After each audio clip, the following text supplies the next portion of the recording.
So after natin mag-practice guys, try natin magpalipad. Kaso parang parang uulan. Parang uulan.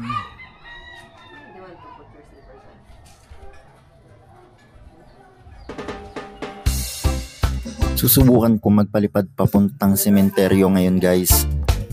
Dito sa amin, ito yung tinatawag na daang kanal papuntang Greenfield. At ito na, sana makapagpalipad tayo ng maayos.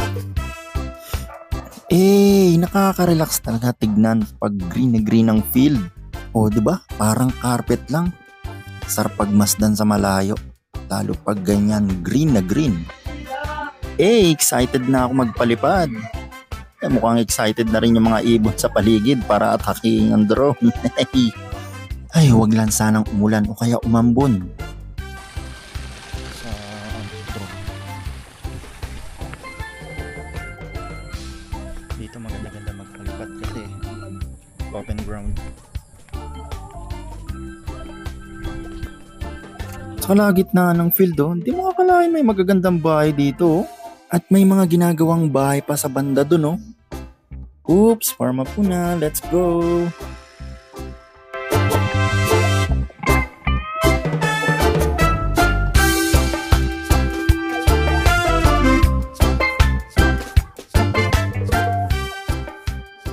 Tara guys, samahan nyo ako sumipat dito sa taas. Let's go! Ang sarap talagang pagmasdan ng Greenfield. At tanaw ito dyan sa lugar ng Kabading o tinatawag na overlooking. Well anyways, puntahan natin ang sementeryo dito sa Buso-Buso. Alamin natin kung ano ang sitwasyon ngayon doon dahil taon-taon grabe ang mga dumarayo dito. Napakaraming tao dito sa lugar ng Buso-Buso. Ito yung tinatawag na baryo o sentro ng aming lugar. Mapuno pa rin ang aming lugar kahit napakarami ng bahay.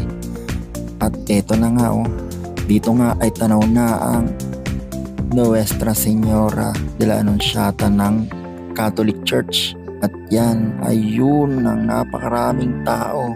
At yun nga ang sementeryo ng Buso-Buso. Well, silipin lang natin dito sa gitna.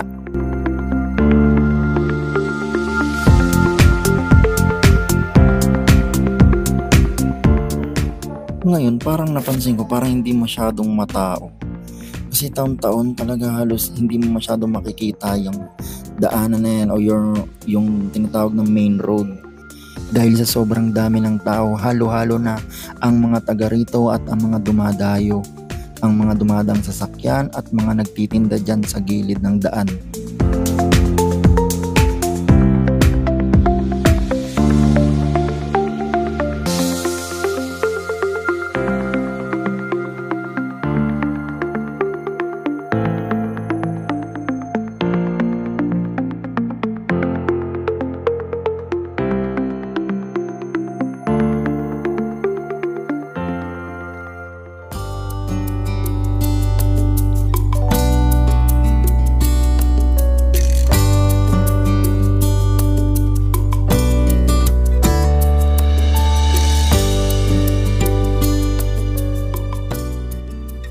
Dito na guys, matatanaw natin yung pinaka-entrance ng sementeryo. Ayan na siya guys. Ayan na yung mga dumadaan. Madalas punong-puno yan dyan yung mga palabas at mga papasok sa loob ng sementeryo.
Hanggang dito na lang guys. Thanks for watching. See you on my next video. Bye-bye.